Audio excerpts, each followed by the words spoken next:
Welcome to the Average Guy's Restoration Blog, Project BeepBeep. Isn't it great to see the wheels on the ground?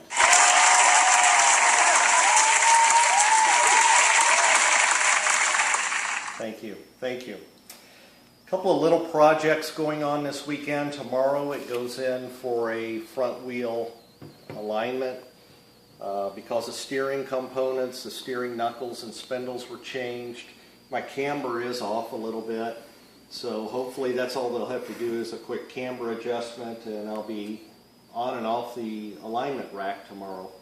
The local brake shop is actually bringing in a mechanic special to align this car. The mechanic's personal cars are 1969 Charger, 1970 Dart with a 440.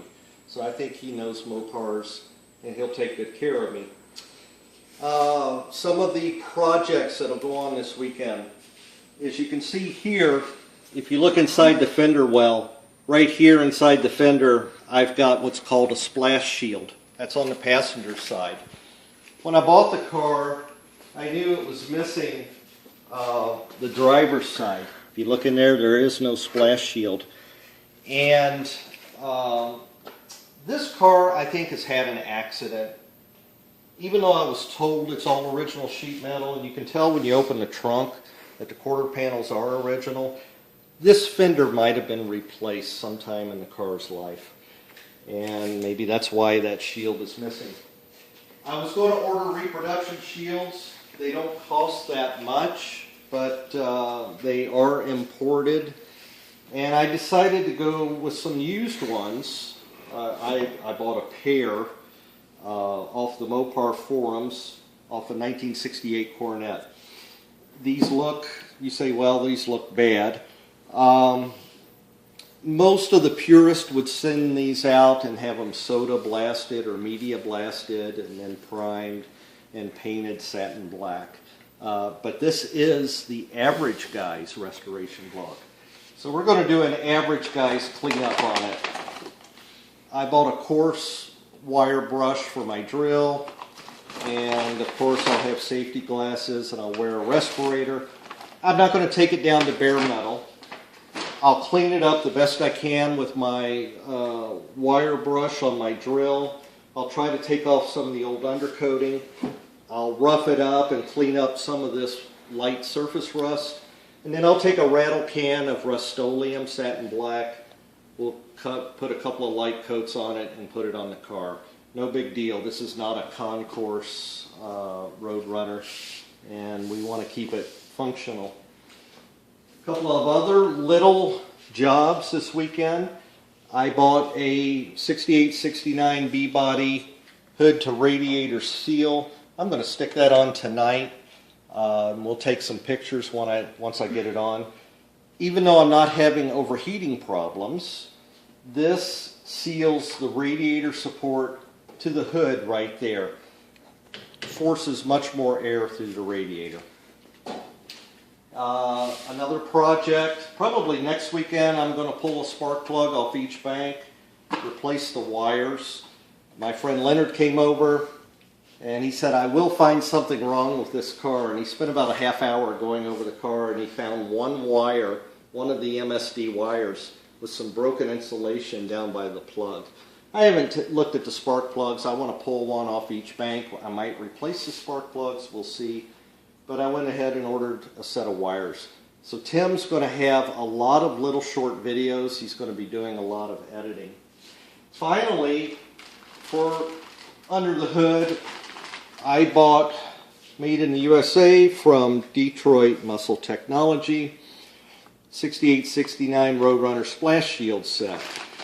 It actually comes with a rubberized shields that'll go over the top of this, a rubber strip that'll go here that seals this to the fender, and then there's some other shields that will go down low under the hood where the fender well meets, like the camber adjustment area and those kind of areas. A lot of nice little simple projects that we'll do over the next couple of weekends, and I'll update you on the alignment. Thanks.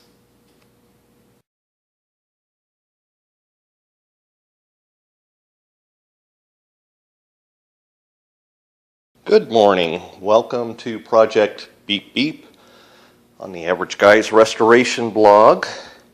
No camera crew, it's early Saturday morning, and I'm tackling inner fender splash shields and a new antenna for BeepBeep.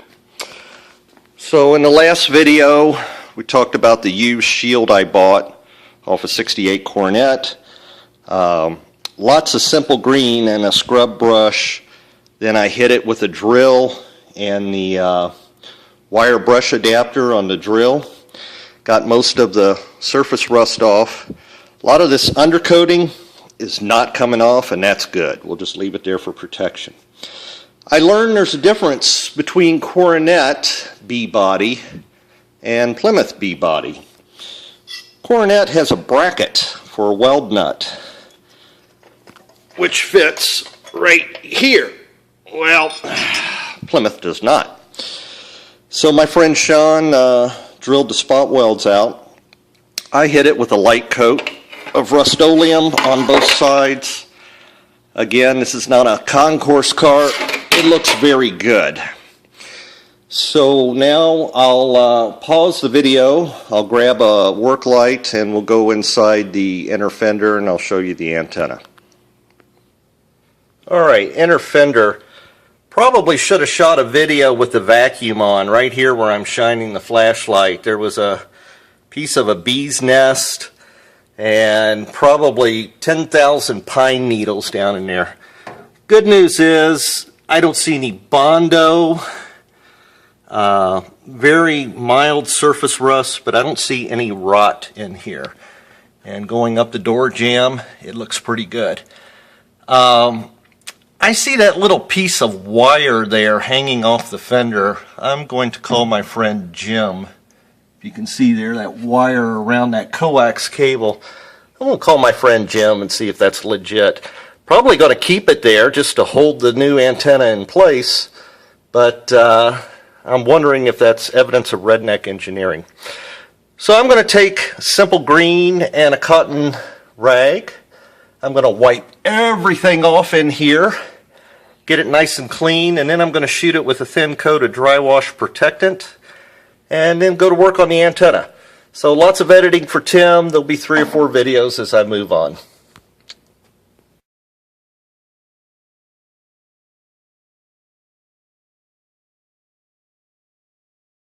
Video here. So I test fit this panel on the driver's side, and new rubber seal is clipped in. I looked at the old one to see which way the rubber seal went, and so I've got the rubber seal here, and then I test fit this seal. Of course I've got this loose so I can get that bolt in there, but it did fit. It looked pretty good. So it'll be going on the car and then another video.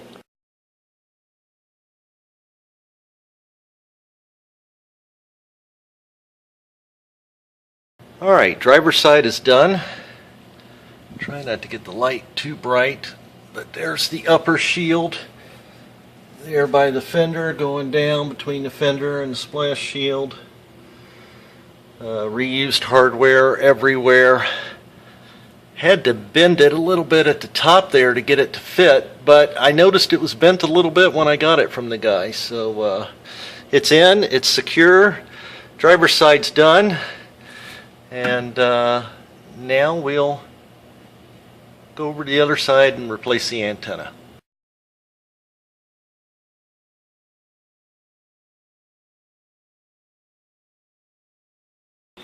So I'm getting ready to put the antenna in, and this is the fender trim ring. This goes on top of the fender. You can see the gasket was basically rotted, and I'm using a hodgepodge. I'm using an antenna mast I bought off eBay. The one-piece mast is actually better for FM. And then I've got a 1972 used charger antenna that's in good shape. Anyhow, this little gasket is available on eBay, $39.99. We have lots of RF gasket material at work. It's rubberized, and it's even good for temperature extremes. I'm going to go ahead and trace this ring, do an outer trace, do an inner trace. I'll cut a few holes in it. I'm going to make my own gasket and save $39. That's what you call the old MOPAR tax, and I'm not going to pay the MOPAR tax today.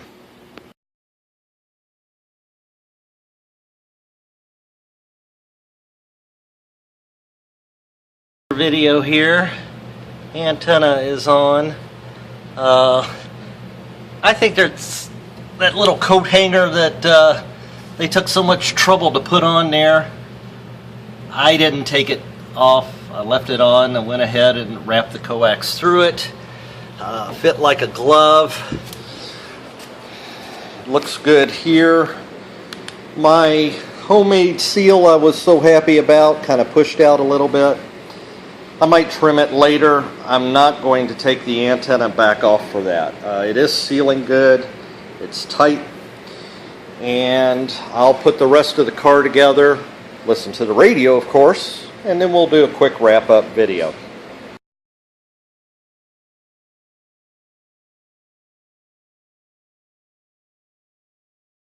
Quick video before I do my wrap-up video.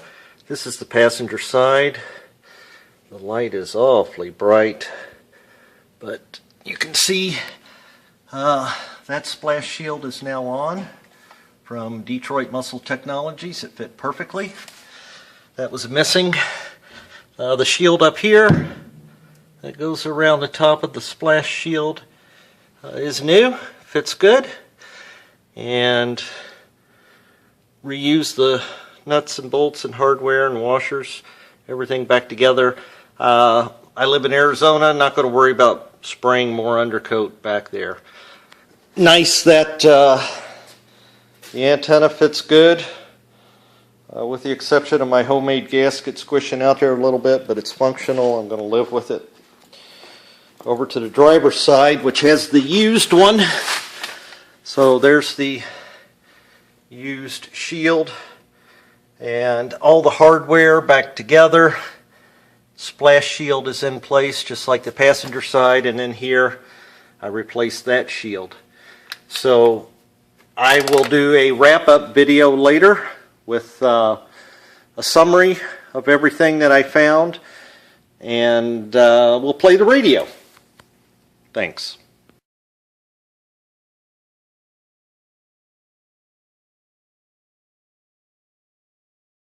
So we're going to wrap up the weekend of work. Got a lot done. The antenna's on, the splash shields are on, the missing rubber shields are on.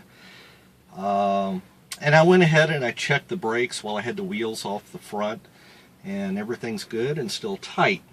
So I've had this car quite some time, and it's got a really nice Kenwood CD player, USB. I think it's even got Bluetooth. Pretty high-tech stereo. It's got like 156 colors. In the default mode, it cycles through all of them in some type of disco thing that drove me crazy. I need to download the manual to it because it's a pretty high-tech radio with a lot of options. But I did find a menu to set the color. And out of 156 colors, I actually matched the radio light to the color of the car. So that's pretty cool. Let's go ahead and play the radio, and we'll do a wrap-up summary out of the car. Where's the keys? Hang on. I know I had the keys.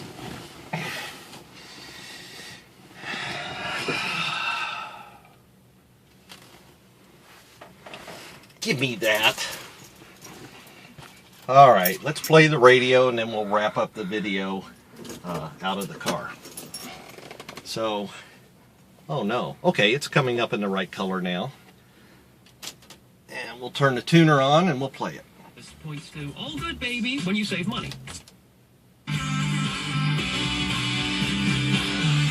So it's a 4-speaker. The guy went to a lot of trouble to put this radio in the car. I do have the original radio in the box, and as much as AM radio is kind of dead, I kind of wish I still had the original radio. Anyhow, up where the original 4x10 speaker is under the front dash, he had a plate made and two small 4-inch Pioneer speakers are placed there. And in the back there's two 6x9 Kenwoods, a la my high school days. Every car in the high school parking lot had 6x9s in the rear package tray. So the radio sounds good, and the color matches the BeepBeep. We'll stop the video here, maybe feed my coyote friend back there, and then we'll wrap up outside the car. So it was a successful weekend, although the wheels are off the car once again. I've probably had the wheels on and off this car more than every car I've ever owned combined put together. I'm getting good at it. Maybe I should put wing nuts on the lugs. Anyway, the wheels are off the car and I'm not putting them back on for a reason. Directly under here, and I'm not going to show you because I can't get enough light up there, but directly under here is about a 2-inch wide piece of sheet metal that's a fender support. And I noticed when I was working on it yesterday, it's got 2 hairline cracks. It's common with Mopars, and the fix is to tack weld, just a little spot weld on each end of the crack. So my friend Sean, who bailed me out on the brakes, he's a great welder. Next weekend we're going to weld that up, get the wheels, get it back on the ground. The next video is going to be spark plugs and wires. I've got the MSD wires. I'm going to pull one plug off each bank. If the plugs look good, they're just going to stay. I have MSD ignition, so spark plugs aren't as important as they used to be, like when the cars had breaker points. But I do want to look at them, and if they look good and they're near the gap, they're going to stay, and we'll just put the new wires on it. So we'll see you next weekend.